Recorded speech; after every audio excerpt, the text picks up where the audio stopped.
Ladies and gentlemen, welcome to the Royal Society for Asian Affairs.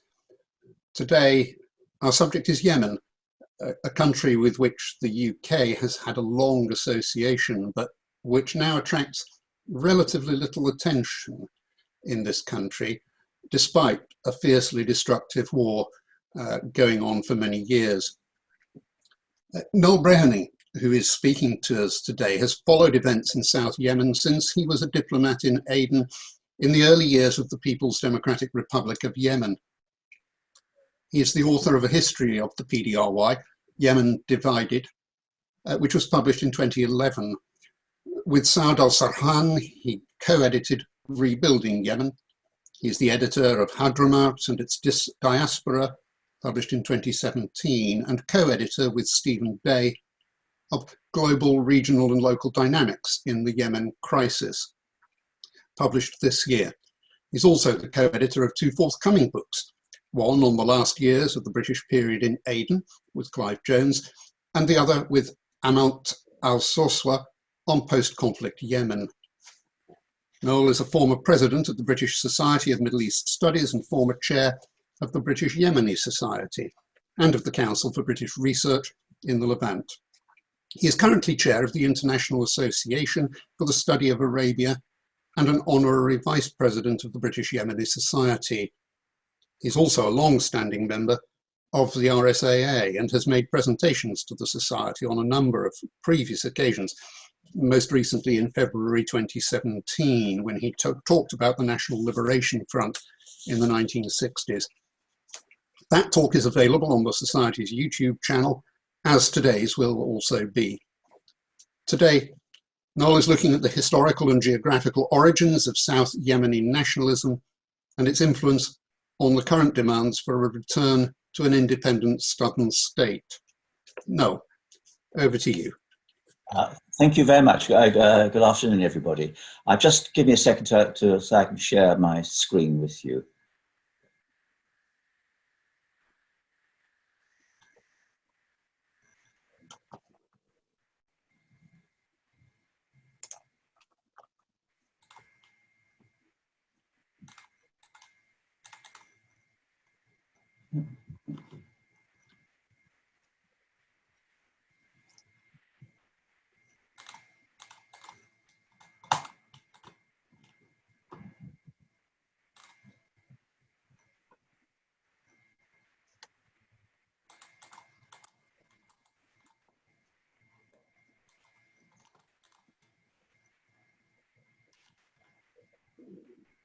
Something's gone wrong here. I'm just trying to work out what it is. Sorry.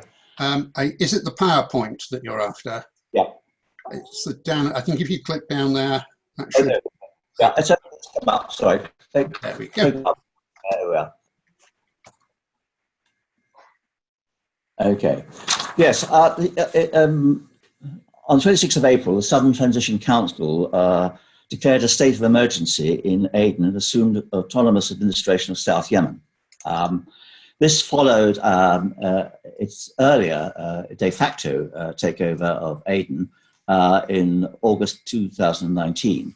A deal at the time which led to the Saudi intervention mediation, leading to the Riyadh Agreement, which enabled a power sharing agreement, or would have enabled a power sharing agreement between the Southern Transition Council and the internationally recognized government of President Hadi.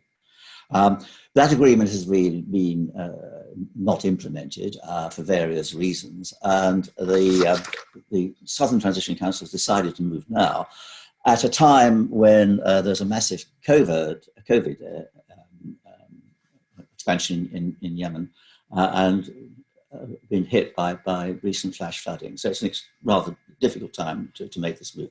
But I want to, in this talk, look at the origins of all this. So it's going to mostly focus on history, but the last few minutes I'll talk about the current situation. I want to begin with this map of Yemen. I think from the very beginning, I'd like to make clear that the 80% of Yemeni population is in what here is called the Yemen Arab Republic. So 20% in the south, and that is a constant factor. Yemen was only rarely been united in history. In fact, the last time that a regime in the north, the Imam, controlled most of the south was ended in after about 100 years in the 1720s.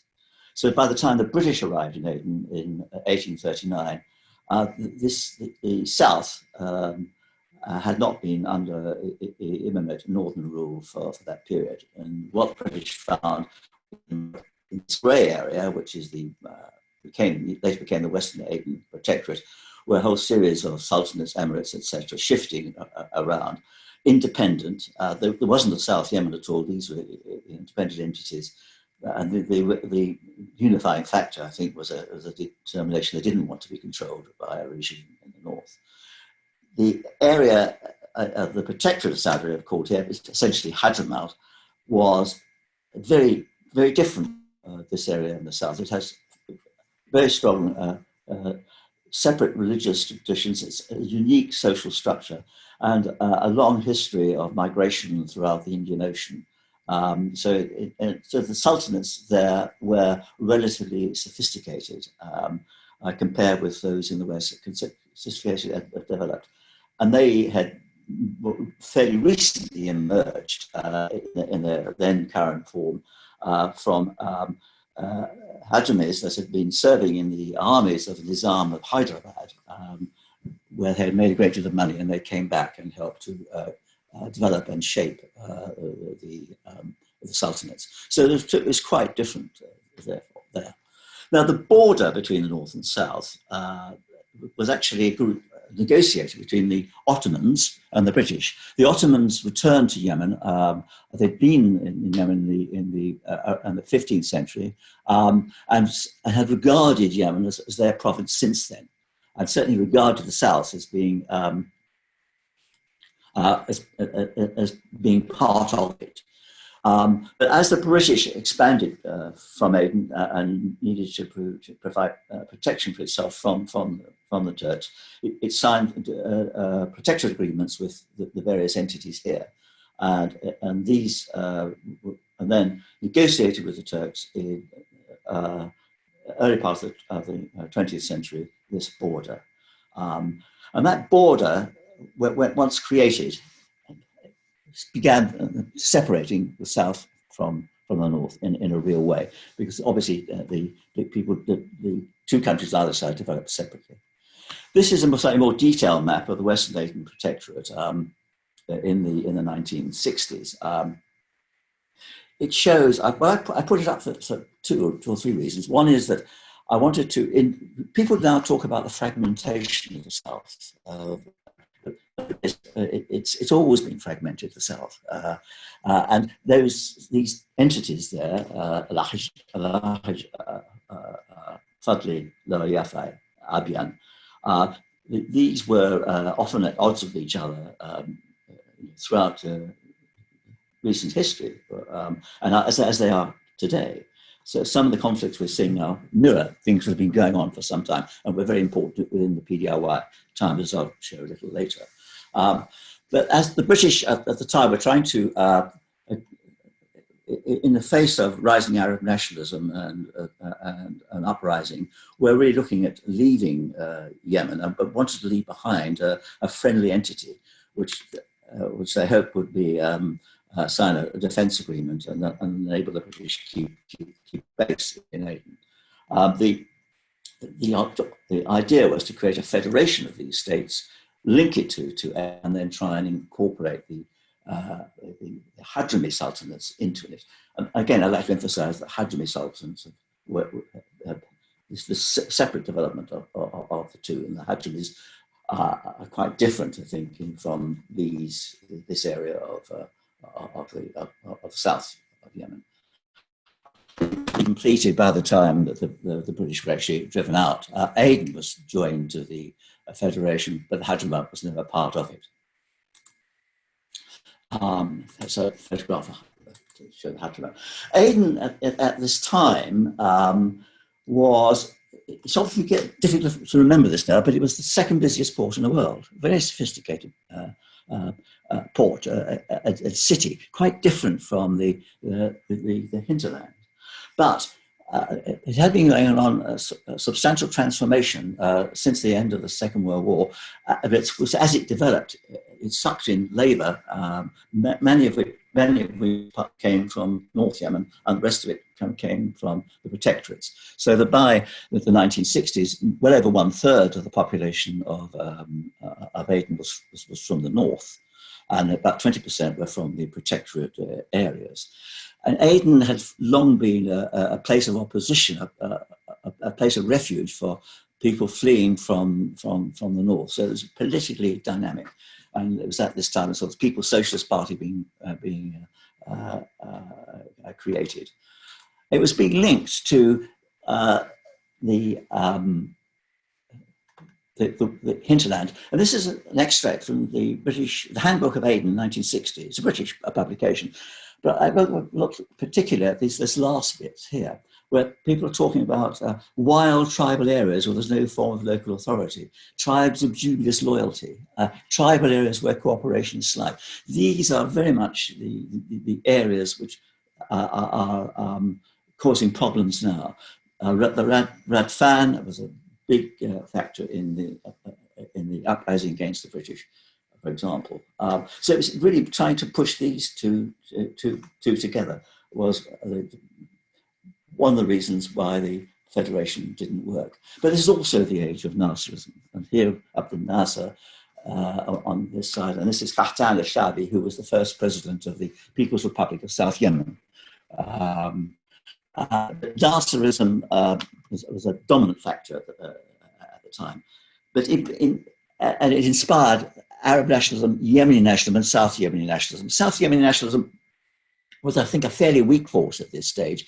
There were parties in the south that were looking in terms of South Yemen, particularly the South Arabian League, which was backed by the Saudis at the time. But the other main parties, apart from the movement of Arab nationalism, was the Front for Liberation of South Arabia, which had been developed from the People's Socialist Party, which was the main opposition party in Aden. But Flossie, as it became known, was essentially an Aden party with limited influence in the federation, apart from parts of what are now Shabwa. The movement that actually formed the NLF and achieved independence was the movement for Arab nationalism, which was a unique movement which developed in the 1960s, mostly associated with George Habash and the Naif Watni in Palestine, which aspired to create a series of independent Arab states which would be united. And they saw Yemen as the main, as the best opportunity for achieving this. So a lot of focus was put on Yemen. And they built up a cellular structure in the south and the north. They saw it as one country at the time. And it was that basis that provided the support for the National Liberation Front. But the National Liberation Front, and this again is a key point I'd like to keep coming back to, the National Liberation Front was successful in part because the British were ready to leave, but mostly because after the overthrow of the Imam and the creation of the Yemen Arab Republic in 1962, you had a country which was friendly to the NLF, but prepared to provide a safe base from which it could attack and mount attacks against the British.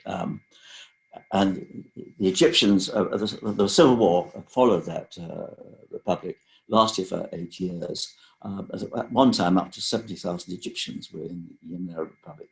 And it was Egyptians that provided training, weapons, and support to the NLF. Though Cairo preferred Flossie, it was the NLF actually defeated Flossie in and around fighting in Aden.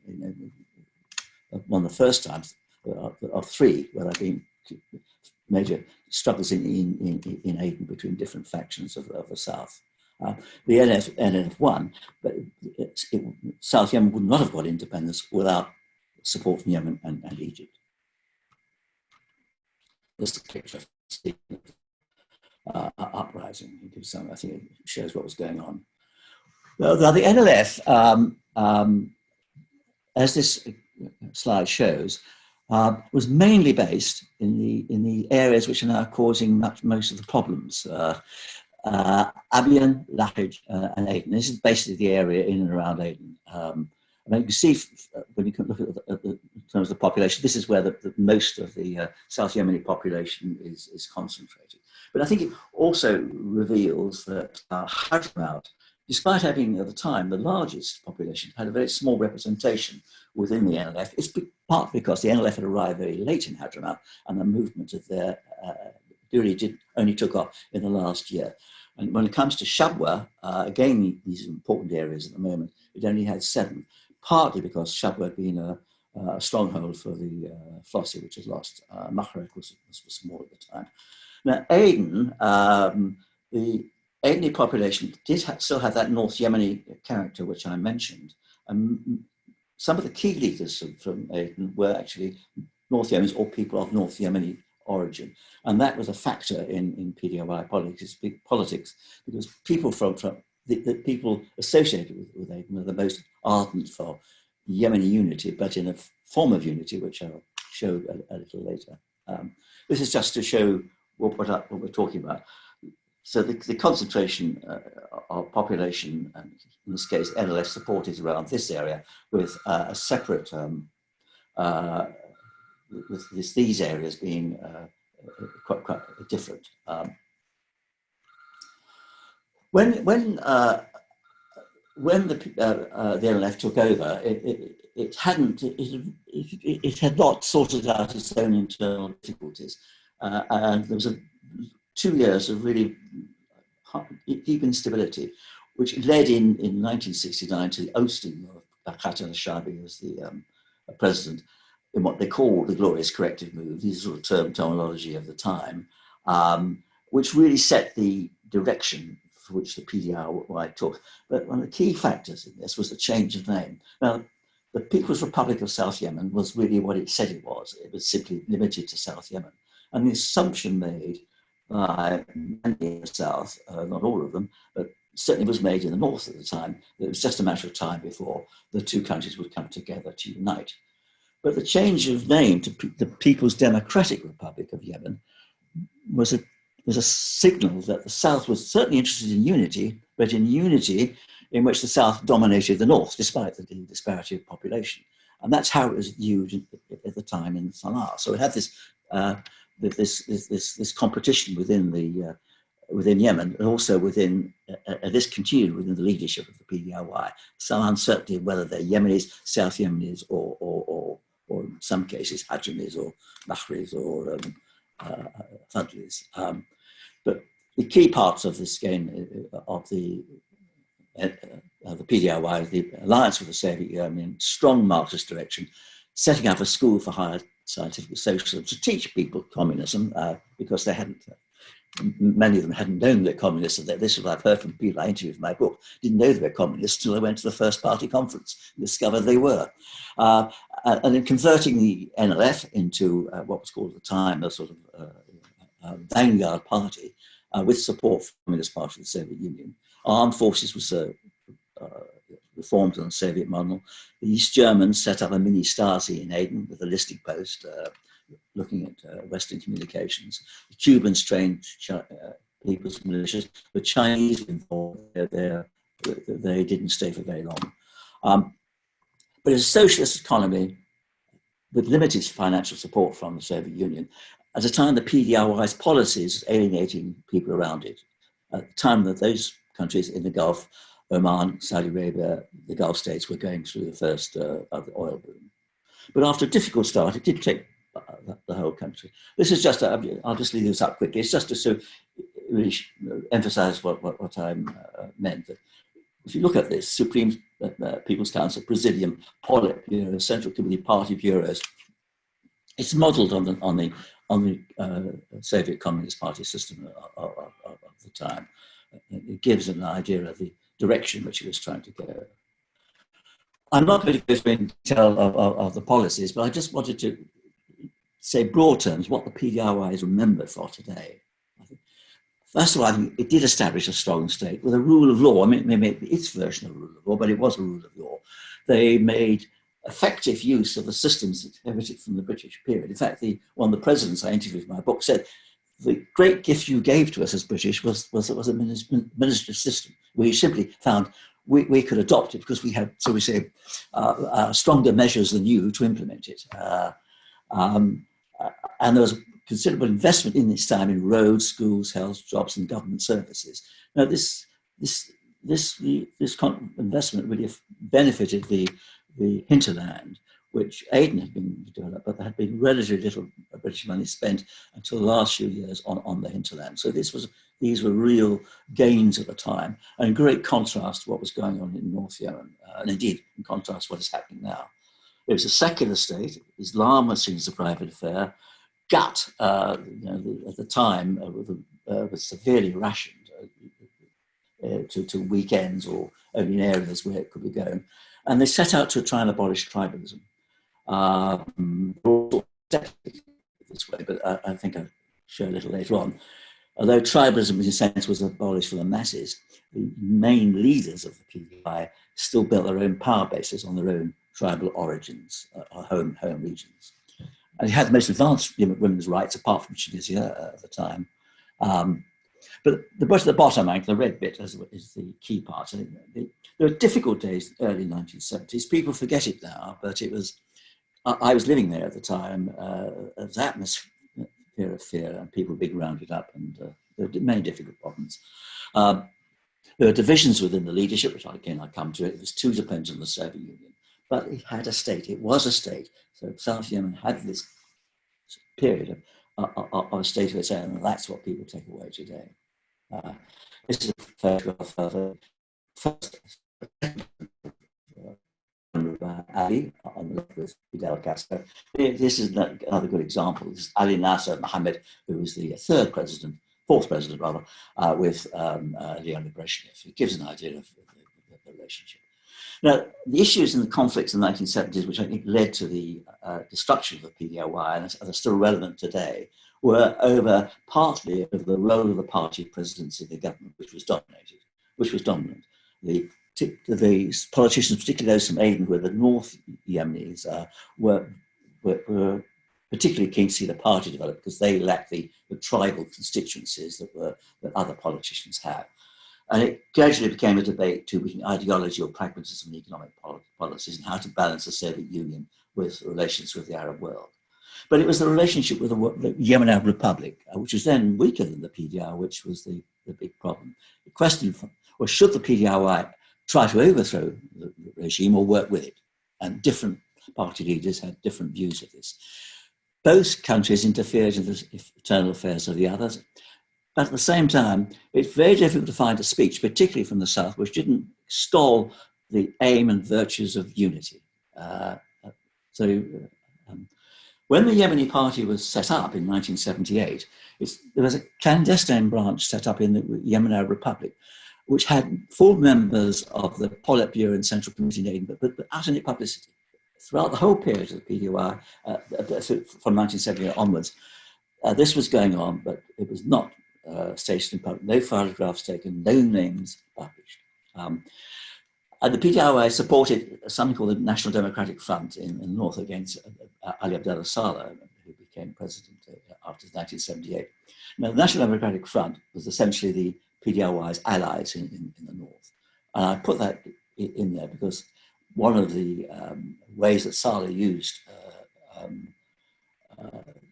to fight against the National Democratic Front was to involve tribes and people that later became associated with the Muslim Brotherhood, Islam, which is highly relevant today. So the two countries fought border wars in 1972 and 1979, immediately followed by unity agreements, which were not implemented. This is a photograph. On the left is it's Ibrahim Hamdi, who was the most successful of the North Yemeni presidents, with Salim Rabari Ali. And it gives some idea of how Salim Rabari Ali, as president, his view, like a very similar picture here with Ali Nasser Mohammed, with Ali Abdullah Saleh a little later. Both these presidents really were among southern politicians that thought that the best way was to work with the North, but develop separately. and this was, at the time, this was very much shared by the two North Yemeni presidents. And they tried to control other members of their systems that wanted to overthrow the other. Another significant point of this Hamdi was executed, was assassinated in 1977, and this man here, Ghashmi, became the president. And I think that the significance of that will be shown in this slide. This is a picture of the key PDRY leaders. I'm trying to put it up to sort of to personalise the conflicts that were going on. This is some of them here a few years earlier when they're in the NLF. Saud Rabai Ali, the first president, was the one who believed in the party, and he was gradually alienated the other three.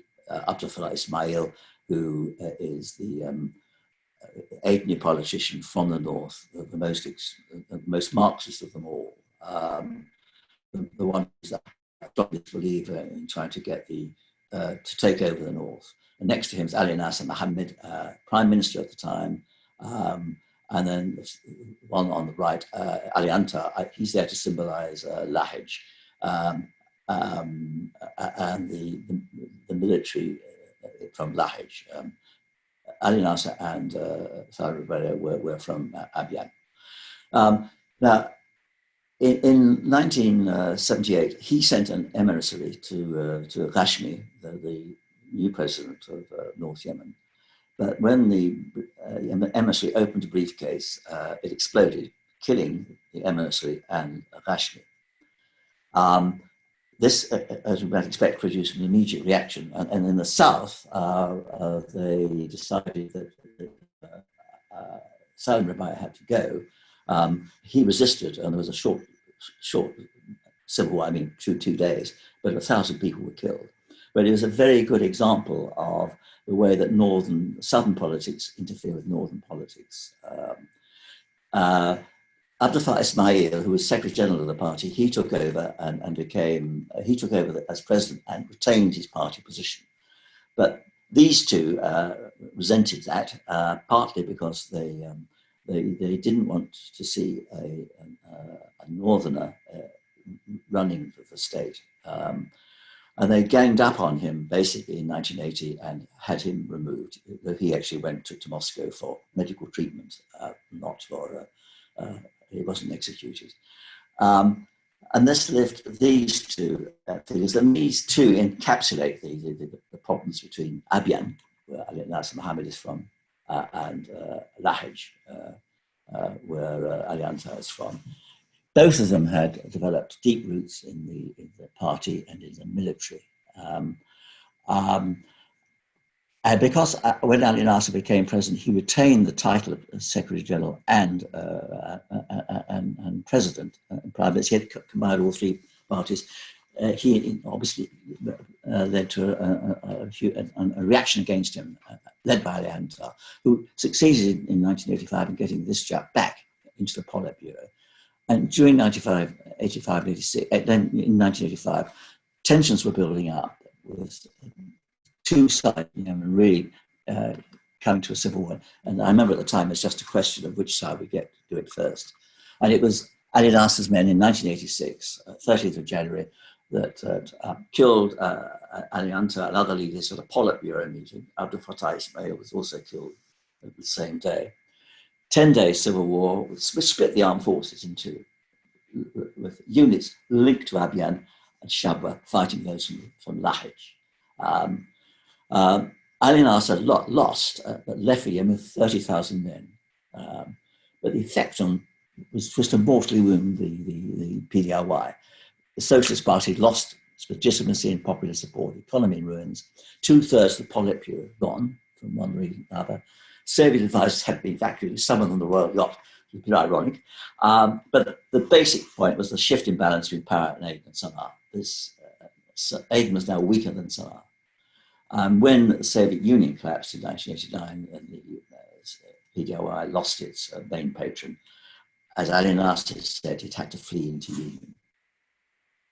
This is a picture of Ali Abdullah Saleh with Ali Saleh al-Bid in the centre here, and on his left, Hadhramaut, who were both presidents who were the two leaders of South Yemen after 1986. Both are Hadhramaut, incidentally, but they were there in their own right, rather than still rested with Laj, which had won the civil war. Ali Abdullah is between them, and it's interesting to me looking at this to see that here's Ali Saleh striding out, Ali Abdullah Saleh trying to hold him back. Because this, and here they signed the unity agreement in 1980. Now, Yemeni unity, when the two sides had agreed to approach unity, Yemeni Socialist Party wanted a confederal state. To them, that was meant two state, weak central government. The Yemeni Arab Republic had also proposed a federal state where they saw it with a stronger government.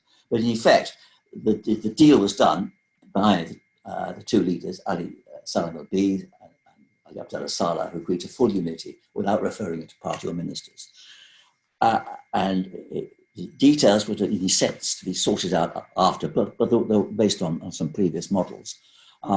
And only 12 months was allocated to merge two different systems and countries. But then that was reduced to 6 months. It was a total of 6 months transition between December and it's in November and May when the Yemen unity was declared. It looked a good deal from the southern point of view. They had an equal share of power, despite only having 20% of the population.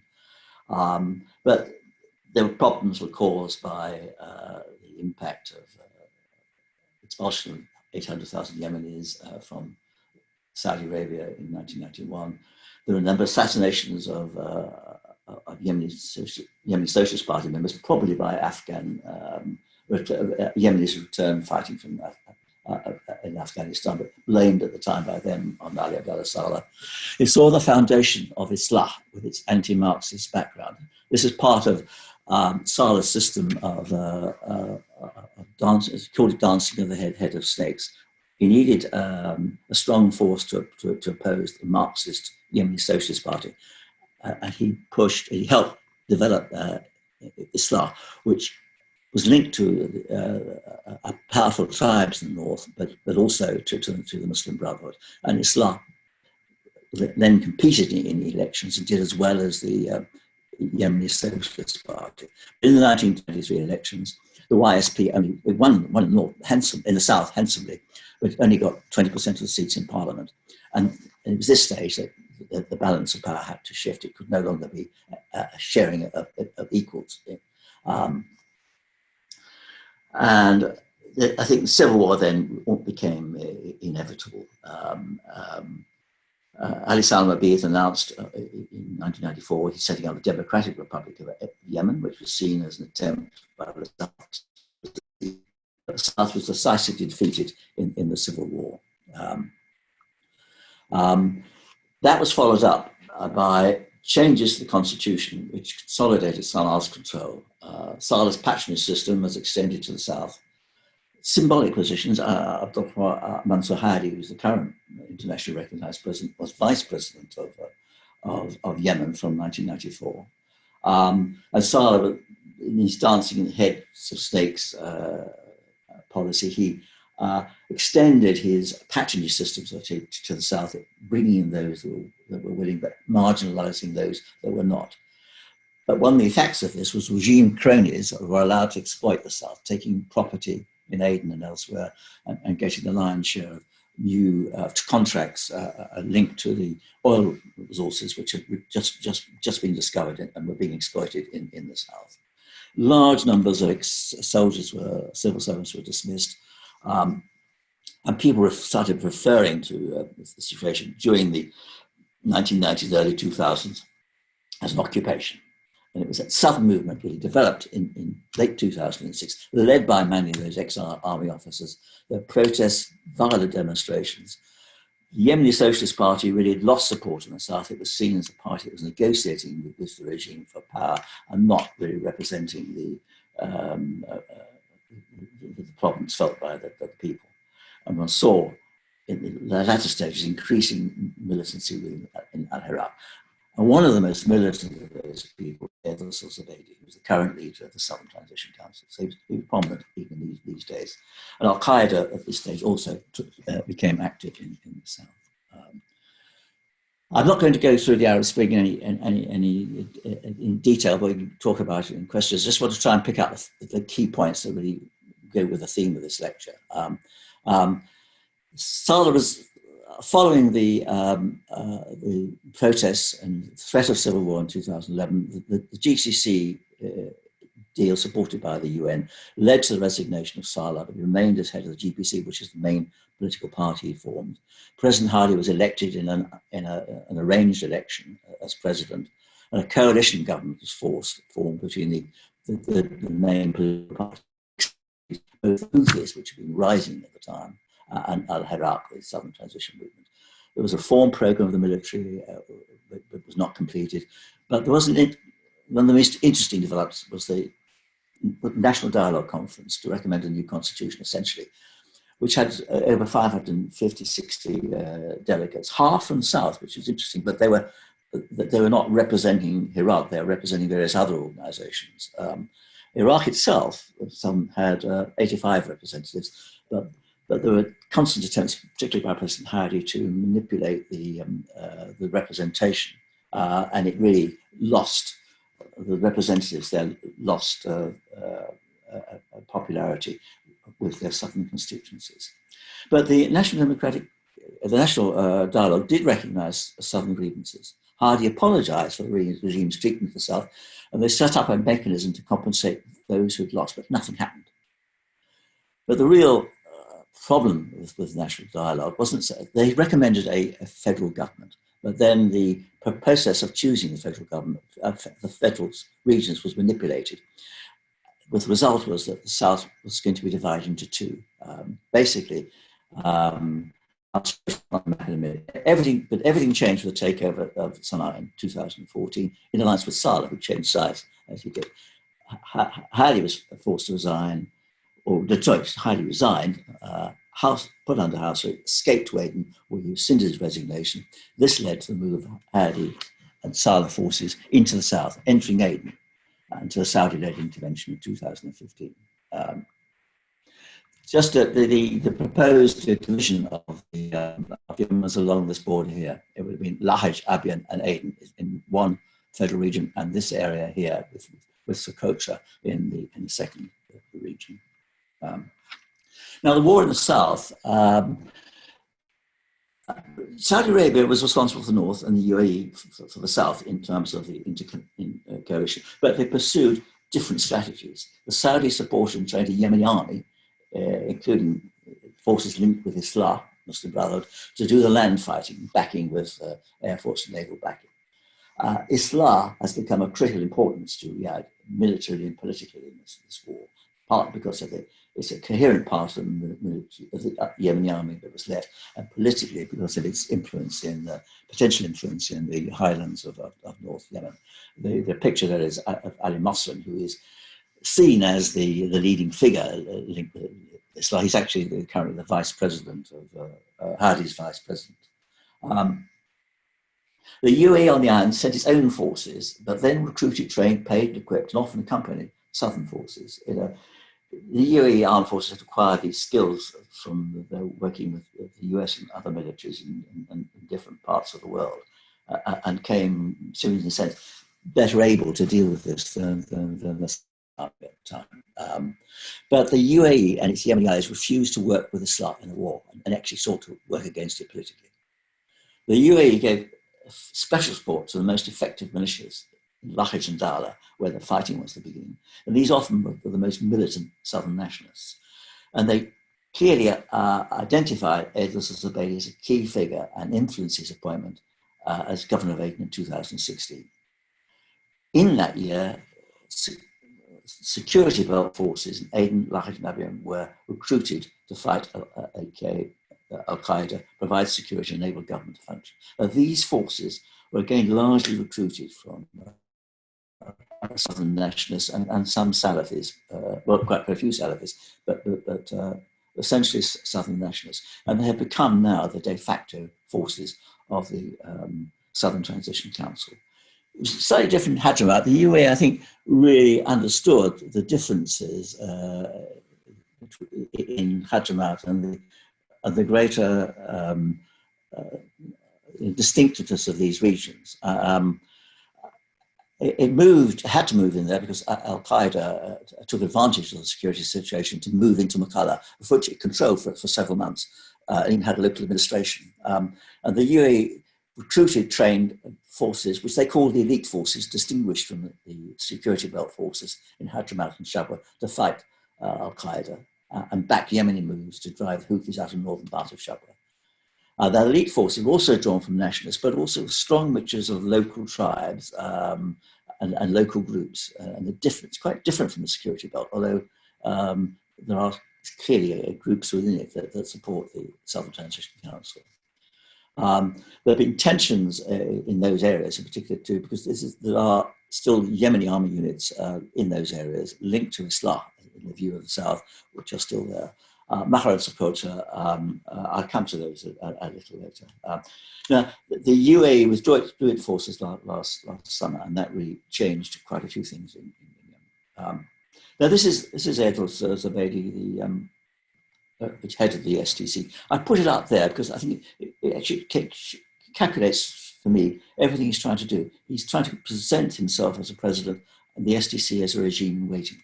And I think that's shown there. Now, the Southern Transition Council was formed after Hadi sacked Zebedi and some of his allies in May 2017. It presents itself as a regime in waiting. It has claims to have an organisation throughout the country. It has what sometimes seems like a quasi-capitalist, except it isn't. And it has essentially this armed wing and the security belt forces and other militias. It's very clearly strong in Aden and Lahej, less strong in Abyan, where it's contested fighting going on at the moment. This is President Hadi's home area, and one sees the reflection of the old contest there between Abyan and Lahej. There's support for the STC is contested in Shabwa and Hadhramaut, partly from areas where the Yemeni army is, but there's also strong desire for self-rule, particularly in Hadhramaut and to some extent in Bahra. It's weak. The STC is weak in Masra. I actually met the head of the STC there, who actually told me it was weak in Bahra. But there's a significant Saudi presence in Bahra, which makes the whole situation rather special there. Following the UAE withdrawal in 2019, the STC took control of Aden. But government forces prevented it taking it over in Shabwa. That led to the Riyadh agreement, which I mentioned earlier, which actually, if it had been gone through, would have given the STC a share in power government and a voice in peace negotiations, but it was not implemented. On 25th of April, it made that declaration, which I gave in the middle. Why at this time, I'm not totally sure. My guess is that because the STC is facing a number of problems in Aden. It's not the government, who it may pretend to be. It's facing a crisis from COVID and other aspects. When the UAE pulled out, the responsibility for paying the STCs, for the security belt forces and civil servants, fell to Saudi Arabia, but the money hasn't been going through. And I think that the STC felt that it was becoming an impossible situation. Hadi, in their view, was not moving on the agreement, and something had to be done. And this was what they did. What next? That's a good question, which we might perhaps talk about a little later. This is, I thought, an interesting thing from the STC website. You see, it says here, it's defending the South against the invasion of the Houthi and the Brotherhood militias. Islah is what he means. He talks about independence in a federal state by saying there's a federation of the southern regions, which actually is a step towards recognizing the differences between them, which I mentioned earlier. And Just to try and, this is the last slide, but just try and sum up and look at the enduring features which I think influence the situation today.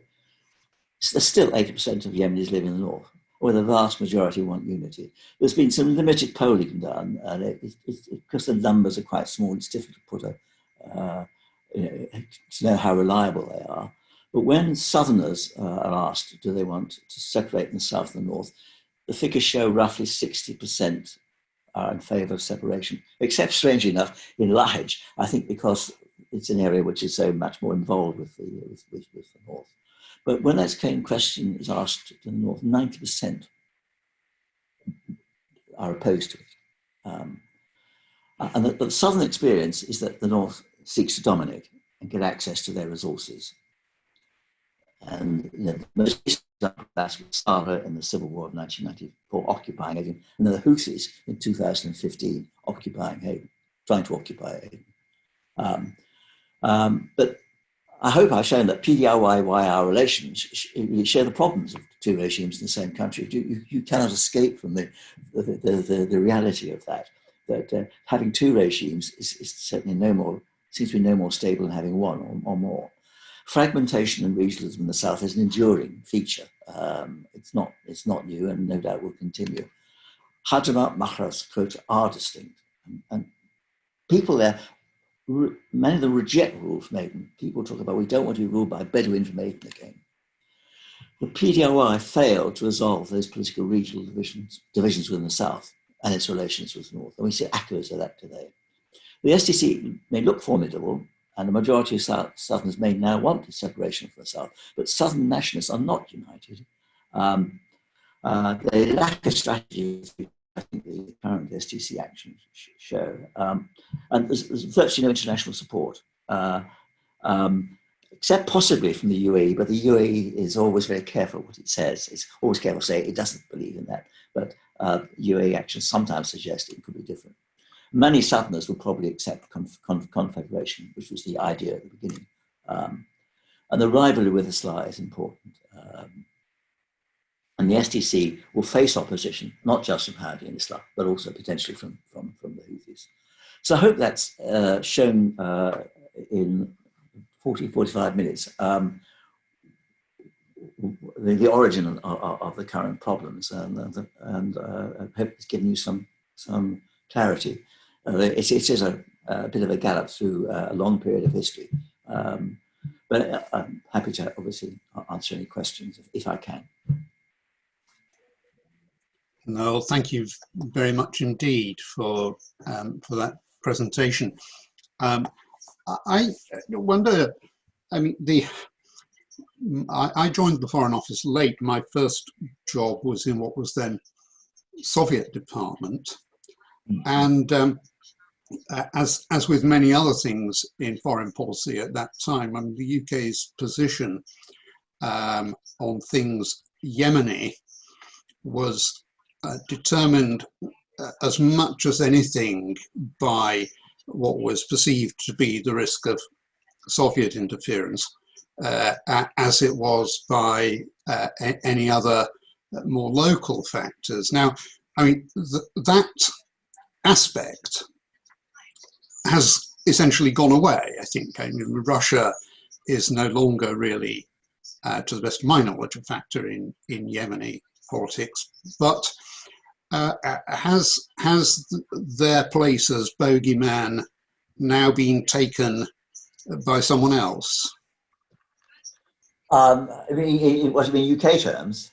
Yes. Well, not bogey. I mean, if you look, I tried to write a chapter on UK policy in Yemen, and this one of those books I mentioned, and it's very clearly the UK, like most Western countries, tend to, and indeed, like many other countries in the world, tend to look at Yemen through the aspect of relationships with Saudi Arabia and the UAE, Qatar, etc.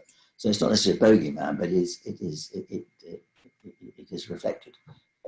But I think what seems to me distinguishes the UK. The UK, simply because its involvement in the past, does have a long association with Yemen. It's often seen by other people, certainly in Europe, as having special special knowledge and a special place. And certainly South Yemenis see that. And I was phoned last night by a Yemeni friend of mine who's worried about COVID, asking when are the British coming back, begging the British to come back. Well, that was a... Yes, well, I'm familiar with that in a different context, namely Sudan, where actually many rather similar kinds of considerations in terms of north-south divisions and so on apply, and where in fact also there is a slight sort of hankering after British involvement that's clearly not any longer going to happen. Now, I was about to put online Michael Aaron, who is both currently UK ambassador in Yemen, and was previously, coincidentally, ambassador in Khartoum. But Michael, I don't know if you can hear me. You have disappeared from my list of participants. So if, oh no, there you are, you're back. I'm giving you the microphone now, Michael. Very good, yeah. I hope you can hear me.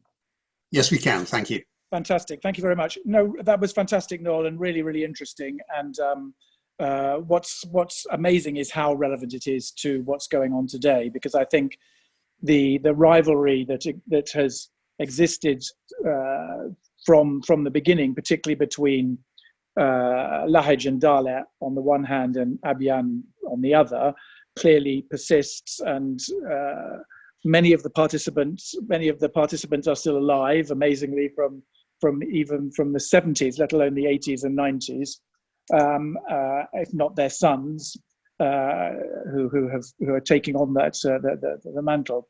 So it's really fascinating to hear the background, because it clearly is directly relevant, and the parties are well aware of it. I too get asked to bring back British government, as like you, Michael, I was in Sudan. I suspect some of them may be serious, but it's pretty irrelevant, really. And I think the key thing, I mean, I suppose what I say talking to the Southerners, and of course Southerners, as you made clear, are not they're a very diverse group, but in general, I express my sympathy with what happened to them post _94 in particular, when I think it is reasonable to say that they were under occupation, but that now is not the time, under a sort of a state of war, to make decisions on independence and so on. I don't think that the international community is ready for another South Sudan, great success that's been, and that the way forward for the STC and for other southern movements interested in greater separation is to work with the process, to join, to implement the Riyadh Agreement, to move forward on that, and then during the transitional period and discussions around federalism, they will have an opportunity to take up their case at that stage. They're obviously more impatient than that, but I suppose what I'd be really interested to hear from you, Noel, is, and I think you've touched on it, but when we had a session on Mahra yesterday, it's quite clear they don't even want to be with Hadhramaut, let alone with Aden. The Hadramis don't want to be, they would take, I'm sure they'd take their own independence, but not with Aden. I mean, do you think that, because I was struck by your saying that the PDRY was actually quite a solid state, and that they did control the whole of the south that we talk about now. Do you think that a return to that is remotely possible? And do you think it would be something that they could coherently push for in a post, if after some sort of agreement has been reached in the conflict with the Houthis, which we hope it will be, is that something which you think is a realistic outcome? And just very quickly, Michael, on your point, Idris arrived in terms of what's happening now, Idris Abedi arrived in Riyadh last night at the request Some people describe it as summoning, some people describe it as an invitation of the Saudis, and is having discussions today with the Saudis, allegedly meeting Mohammed bin Salman, which would be quite a coup for the STC. And I think the Saudis are trying to rejig the Riyadh agreement, put it back to get it back on track, because they need it to be implemented as much as we do. So, but as I say, my main question to you, Noel, is really: do you think that there is a return to a PDRY state, not PDRY ideologically, but geographically, or do you think we've got beyond that and some sort of confederation or some sort of federal system with different bits? I actually use the UK as an analogy, where Scotland is more separate from England than Wales is, or whatever. That you could imagine that Hadhramaut would want more powers than Ib in some future arrangement. But what do you see as the future, Noel? Well, well, looking at the South specifically, I mean, the interesting thing to me is the STC actually does talk about a federal South, recognizing the problems in Mahra, Hadhramaut, Socotra to some extent. And I think I've also been involved in talks in Mahra, where, as you say, they don't want to be associated with Hadhramaut at all in that federal region. And when you talked about what they want, they actually would prefer independence, which is clearly not practical. On the other hand, you do hear from Socotra that Socotra doesn't really want to be ruled from Hadhramaut either, because it was separated. I don't know. I don't know whether a federal Yemen with the North is possible anymore. I just don't see how it could be shaped. And I think the vision, I think you must have heard it, of some Southerners, some even in the STC, is of a confederal system between the two states, which are very, very weak central government, but two strong regions, and then addressing the Hadhrami exceptionalism, etc., through a series of a federation within that federal system. Noel, thank you very much for that. I mean, you have touched on Socotra briefly, but I wonder if I could just pick up a question that came in to us slightly earlier. This is from Alan Forrest, and you've started to address some of this. He says, given the multiple political regimes and situations in Yemen and their effects, and also the effects of multiple international development and environment programs, can you please comment on how Socotra fits into your views of Yemeni nationalism and project this into the future? Always a dangerous task, I think.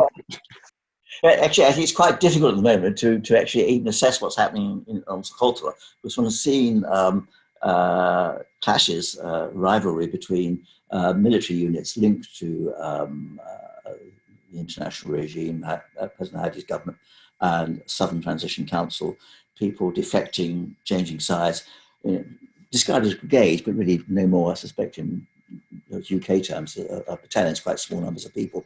But there's clearly a power struggle going on in between the two of them in Bahrain. The UAE has been there for some time, particularly been investing active in its humanitarian work, and leading to suspicions that the UAE has some long-term intentions there. I don't know what these might be or what the UAE see in it, but it's certainly a suspicion. So that I think Michael may have further comments, but to me, the situation on Socotra looks it's simply uncertain. A struggle going on which hasn't been resolved. Thank you. Michael has unfortunately had to leave for another meeting on the hour. I'm just going to put Francis Vendrell on the line. Francis, go ahead. I was wondering what the position of the Houthis was regarding the South. Would they mind terribly if the South were to secede? And would the majority of the North, particularly the northern part of North Yemen, be happy with a Houthi-dominated government? Big questions. I don't know. the Houthis, whatever one says, are obviously completely in control of a large sector, which again, where the bulk of the population is. Some of their methods are questionable, but there's no doubt about that fact. It seems to me the war in the north seems to be in the balance at the moment with the current fighting for Marib, because if Marib, which is the one bit of the north under Hadi, which has been highly successful in this in terms of providing decent standard of living, etc. If that fell, it would be, I think, a major blow to the south, to Hadi rather, and potentially to the Saudis. So that would be a factor in it. There's a lot of fighting going on there at the moment, and the outcome of that battle will be very important, not least for the south, because Marib is a place where which naturally leads into Hadhramaut and Shabwa. The attitude of the Houthis is uncertain. There have been times where they have indicated that they would like to, that they'd be happy to see the south at least have its own region in Yemen, but I don't think they would want southern independence, not least because some of the important oil fields in Yemen, they aren't very large, but in Yemen they're still important, are in Hadhramaut and Shabwa. And I don't think any government in the north is likely to want to, should we say, lose access to that. So that would be a factor in it. And I don't think the Houthis remain, a Zaidi Shia regime, are sort of becoming more increasingly religious, if anything. And this is not what I think anyone's in the south wants. In the south, Salafism has spread quite remarkably in the last few years, and it's now a significant force. So I don't see that cooperation working, except for anything, maybe some short-term alliance for some specific reason, but not as a long-term strategy. Noel. Hello, Brian. Congratulations, as usual, on a very clear picture of a very unclear situation. My association with Yemen in my last years in the business was mostly on behalf of the Saudis, and principally to establish the border between Yemen and Saudi Arabia. But it came increasingly clear that the southern part, Aden, if it were independent, could not survive economically. There's a lack of security for getting anything inland, and it also applies further over, even as far as Salalah. In terms of, if one was looking at, say, the way the STC looks upon it, it would assume it's got its armed forces, and the security belt forces under their command are, I've seen various estimates, but sort of like 30 to 40,000 men, quite lightly armed. So in theory, they'd at least be able to provide security around there. And certainly their view is that through being able to control the revenues from the port of Aden and the oil fields, they at least to have some prospect of viability. I mean, it's a fairly, I agree with you, it's a pretty limited one. So from their perspective, it's this is not impossible. What are the resources in the north? I mean, it's clearly the seaports, agriculture, which is very important. But the other factor in this, of course, is the again, this is a problem when looking at unity or not unity. The Marib oil field, Marib gas fields, which are likely to be the main source of income for Yemen, whoever controls it, are in Marib. Pipeline takes them to the South Yemeni coast of Belhath, where the UAE still has some forces. And that would require a degree of cooperation between the north and the south. So that's and again, it would be in the interest of both parties to enable that gas to flow. So I mean, it's their perspective is, and the PDRY, you can argue, was it wasn't a strong state, but it managed. It created an economy. It delivered reasonably good government services. It did it without relatively massive support from outside. It obviously got some from the Soviet Union and others, but not much in money terms.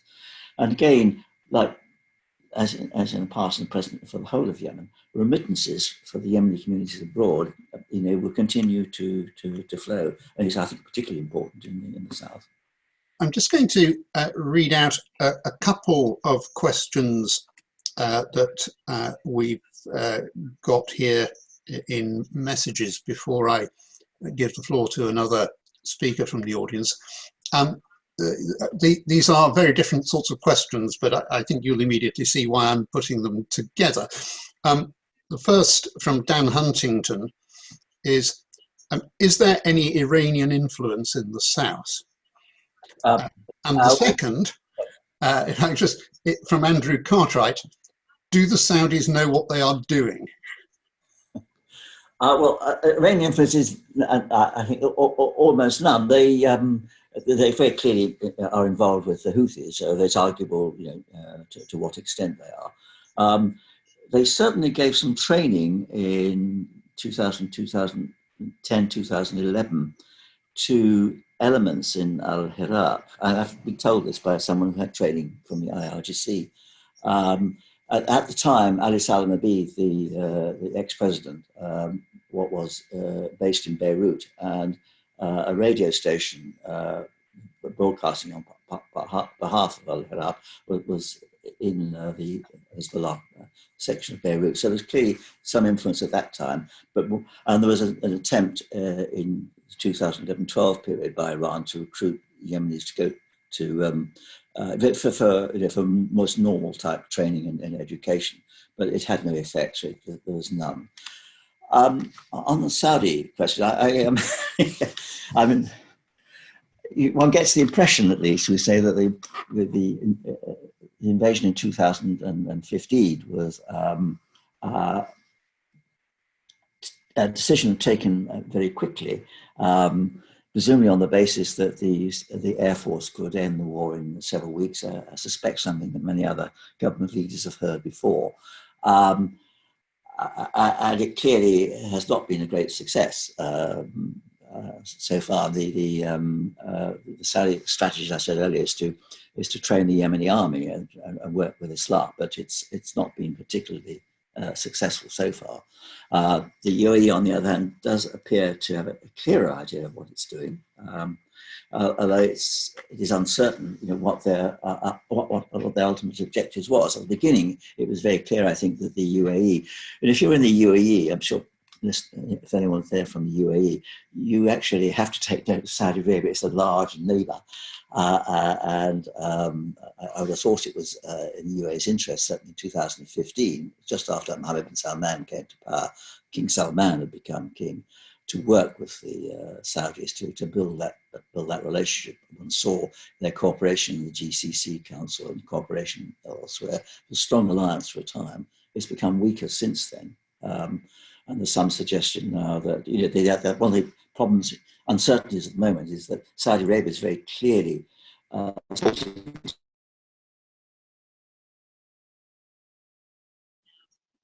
I'm sorry, we seem to have a technical problem there for the moment.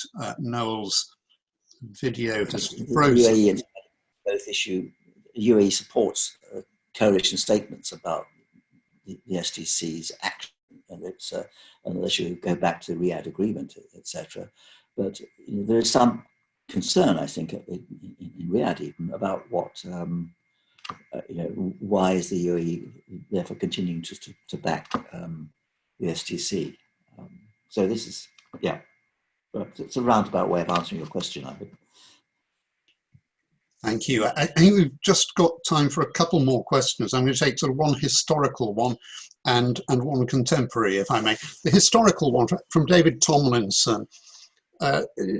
He says, my observation in the mid-60s in South Arabia is that the British failed to appreciate the depth and critical importance of these tribal rivalries, which made the Federation of Emirs impossible, and no appreciation of the depth of NLF penetration through the hinterland population and even the FRA. Do you want to comment on that? Oh, well, it's easy to comment on the second part because it was very clear towards the end there was considerable, well, both Fossey and the NLF attempted to penetrate the FRA. And certainly our conspiracy theorists around that claim that British helped that because they wanted to help the NLF. It's called nonsense, of course. But yes, the critical factor in run up to independence was when the FRA, I think it was on the 9th of November 1967, declared for the NLF. And that led to the Geneva negotiations on the 21st of November and independence on the 30th of November. It happened very remarkably quick succession. And I think, again, I tried to do a paper on this, that the British really didn't appreciate the scale of the NLF, although they knew quite a lot about it. They tended to see it much more of an Egyptian tool than it actually was. The first part, yeah, I think the whole question of federation was all the histories of it. It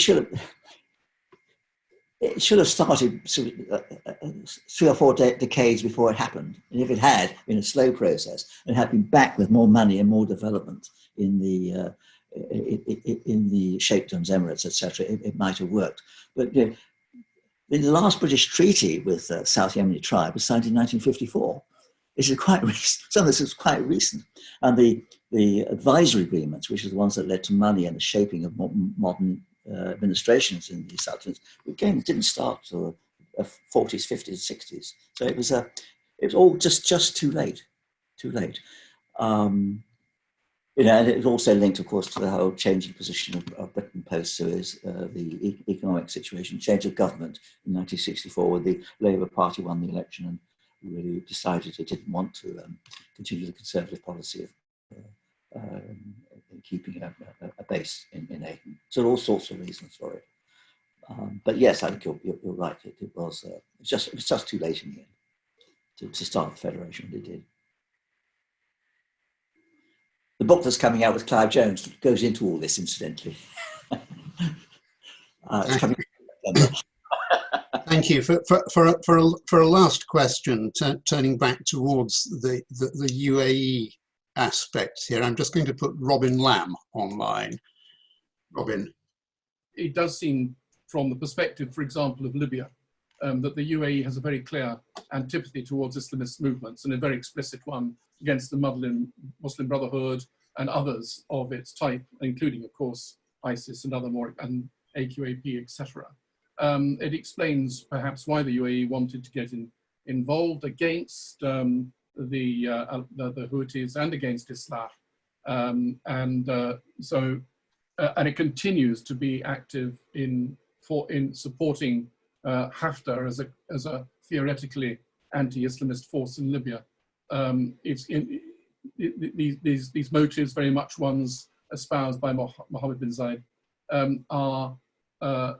form perhaps its policy towards Qatar, its attitude towards Turkey, and its sympathy for Egypt and so on.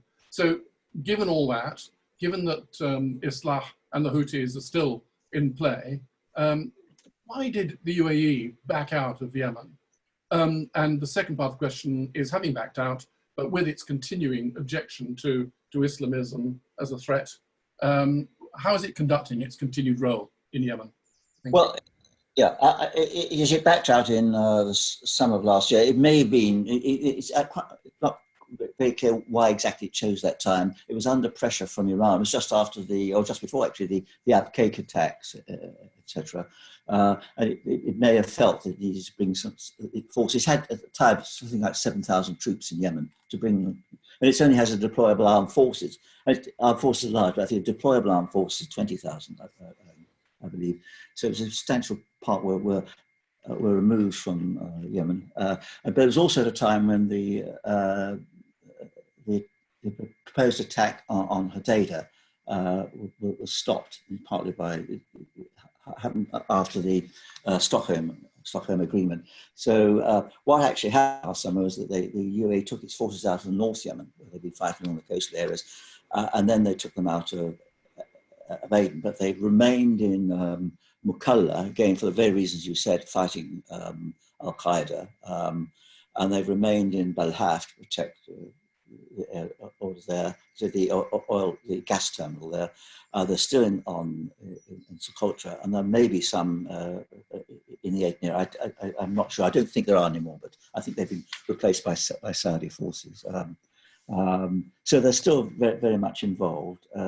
And what they're not doing is they're not paying the Southern Transition Council. They don't appear to be paying any of the civil servants that they're paying before in Aden, but they may be, it's not clear to me, they may still be paying the elite forces in Hadhramaut and Shabwa and paying some local government salaries there. I'm not certain about that, but that's what I'm told by people in the Southern Transition Council I can talk to, but that is still going on. So they're still involved.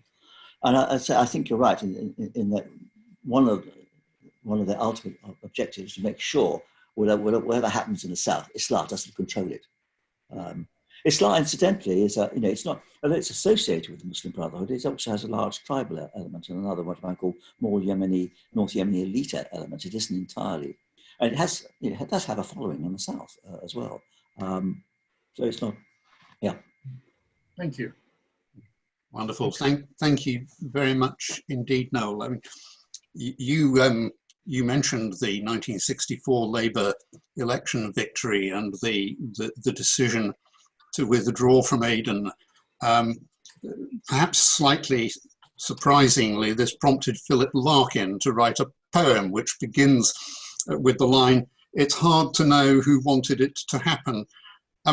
One of the beauties of this technology is actually we know exactly who wanted this to happen, and there were sort of 95 of you out there. Thank you very much indeed for taking part. And if you want to revisit anything that Noel has been saying today, a recording of his talk will be available on the Society's YouTube channel, probably from tomorrow morning.